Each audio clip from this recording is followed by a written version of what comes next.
Pastor Faith Edeko, the wife of Pastor David Mike, who in a viral video accused Apostle Suleiman of sleeping with her, breaks her silence.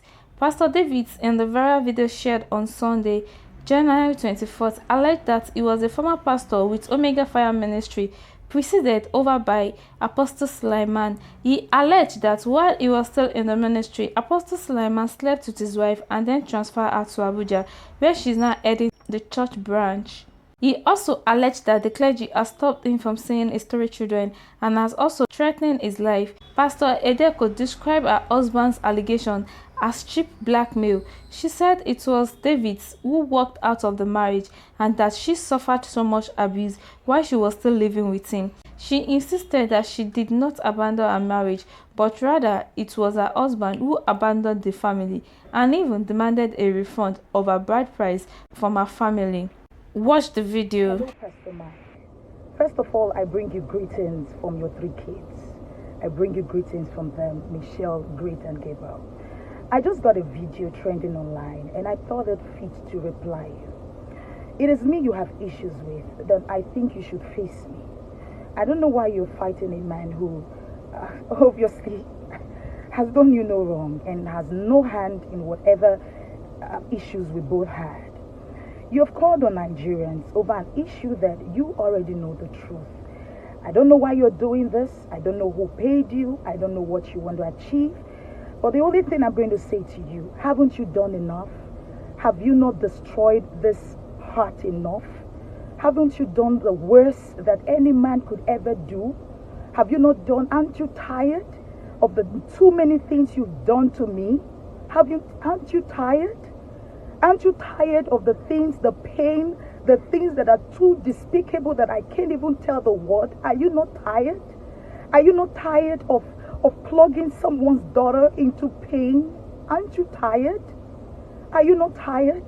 You left me in Kano. You left me, you called me on a certain day and you told me that, yeah, you're going to leave the marriage. I thought you were bluffing.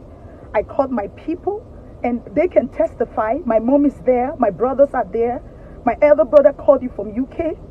You told me you were leaving the marriage. My brother told me you were bluffing. I thought you were joking. Yes, I begged you. I remember I begged you. And then I got to the office. I collapsed according to what my principal said because I opened my eyes in the hospital. And that was where, because you had already threatened to take these kids from me as heard in the recording that I will upload if Nigerians need to hear it. I knew, why are you doing this? Why? Haven't you destroyed me enough? I remember asking you in that record, in that very day, I told you, I said, even if you borrowed my womb, you have done so much. You have done so much. And when I begin to tell Nigerians what you have done to me, the hell you made me pass through in 10 years.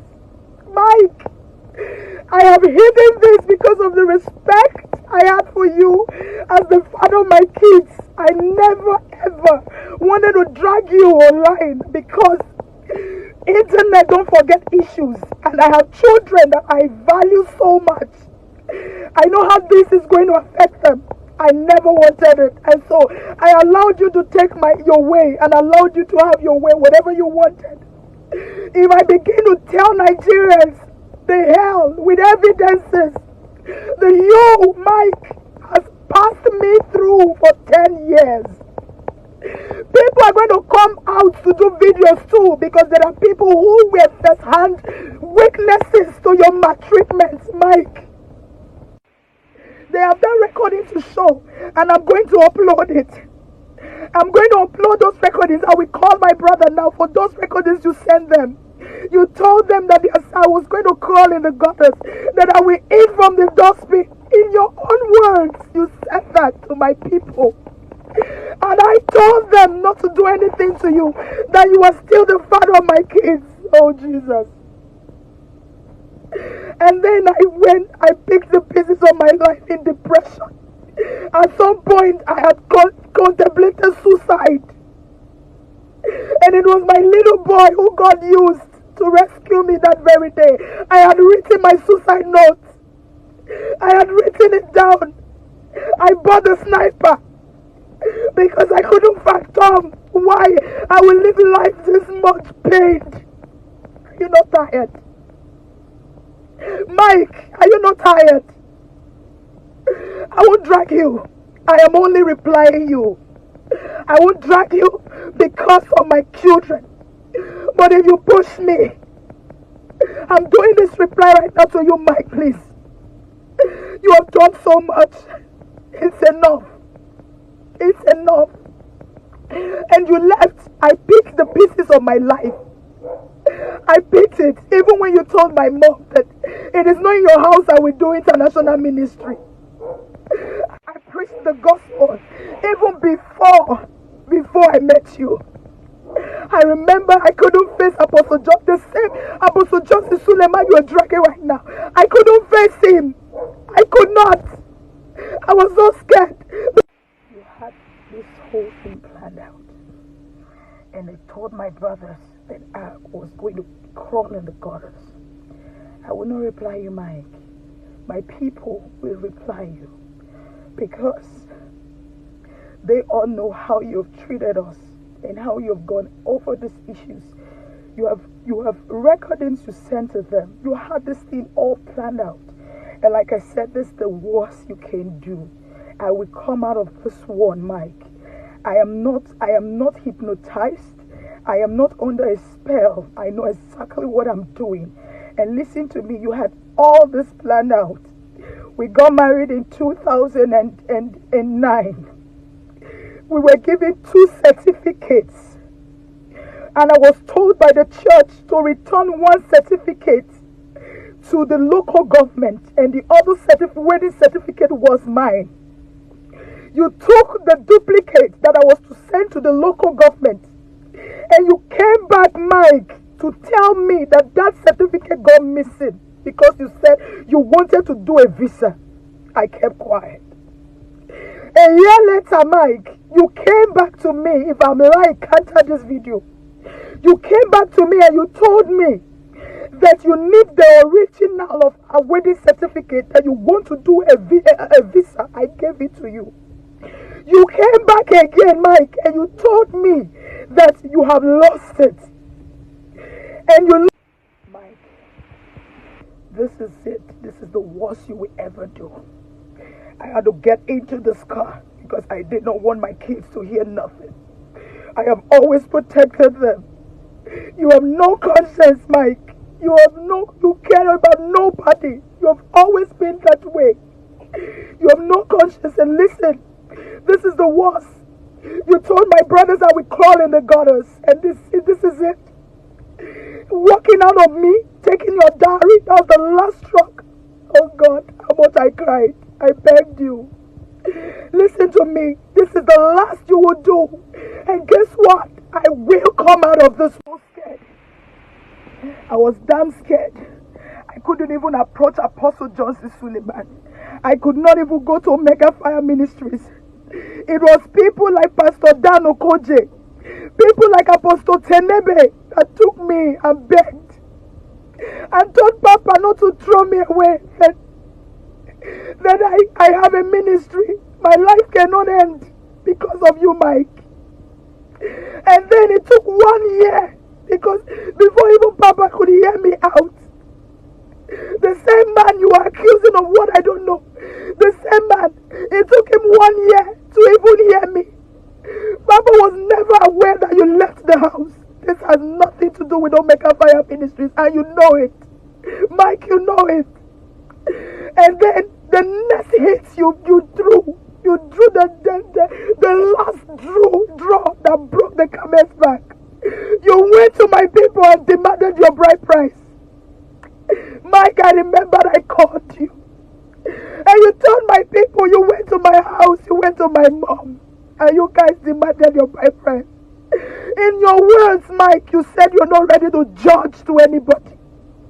My mom asked that for 2 years, you never took care of your children. I am in the same Abuja with you. Mike, I am in the same Abuja with you. I am here with you. Instead, you will send bloggers to interrogate me. And the last Apostle Johnson Suleiman sent for you. You refused to show up. You refused to go.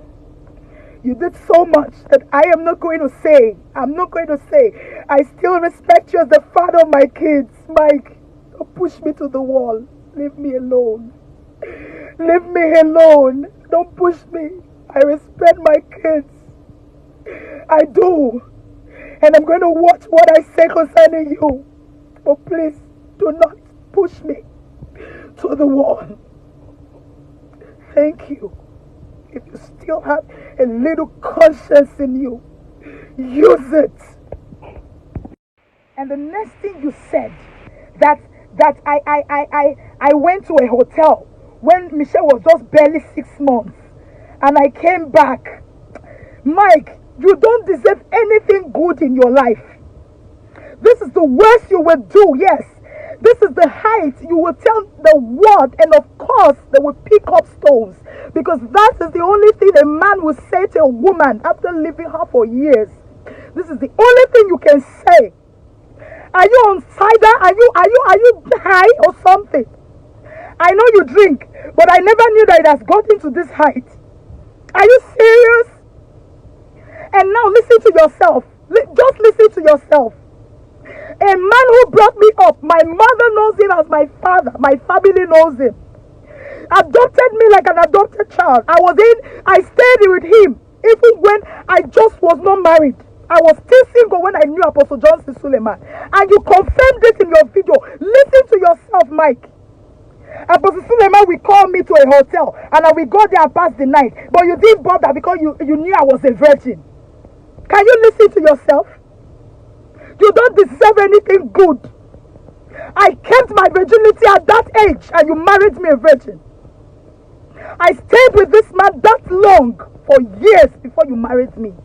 And he did not disvirgin me. So the best time that he had to sleep according to you was when I was married. At that age that I got married, I kept my virginity. You don't deserve anything good in your life. Thank God you told Nigerians that you met me a virgin and you married me a virgin. Thank God you told Nigerians. So what I didn't do when I was single, I now started doing it when I was married. And at 6 months, Mike,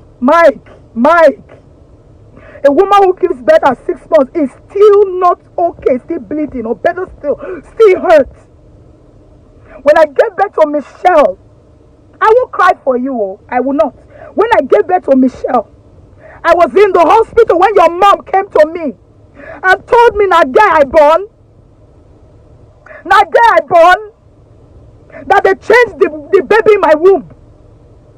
I cried, and that day I had an exam. My classmates can bear me witness, English department people. I gave birth at 12 p.m. I left the hospital at 12:31 p.m. to go to write my paper because I did not want to carry over that course. When my lecturers saw me and they told them I just gave birth like 45 minutes ago, they were amazed. I am strong, and you know that. And then, after 6 months, when I was done with my exam, I was still at Oshogbo. Mike, when did I direct myself to Omega Fire Ministries, Auchi? To go and do what I did not do, that I kept a virginity for you at that age. The same things I didn't do as a single. You don't deserve anything good in your life. You do not. I'm doing this because of Michelle. And also because of Apostle John Suleiman. You are dragging his name in the mud. I don't know what he has done to you. And please, anybody who will have to listen to you and believe all this you're blabbing, that you were not even straight. Now listen, just see, I know the mind game you were playing. You're playing a mind game. You knew very well I was going to counter this. And you had to, you're crying. You knew very well I would counter this. And now you have pre-informed Nigerians not to listen to me, that I'm hypnotized. In your words, that your wife is very intelligent, but she's not in her right senses. So every other thing you said is correct. Let them not listen to me. As I'm talking now, they already have an idea that I am being hypnotized. Clap for yourself. Clap for yourself. At least you married me a virgin. Do you hear me? At least thank you for adding that to the video. That is the only truth that you have said. Thank you. for giving me that honor and declaring it to the world. I worked as a newscaster even when I was still a virgin.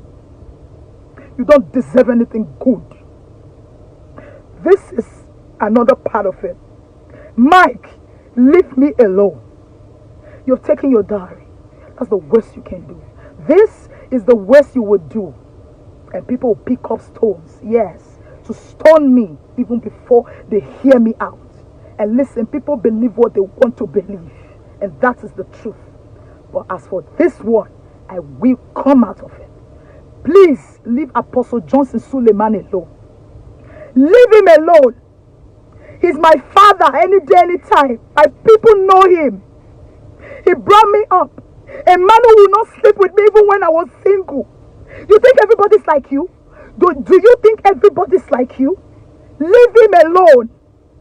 I have never slept with him. Leave him alone. Thank you. And please, stop dragging people into your mess. You have no shame. You have no outer of shame.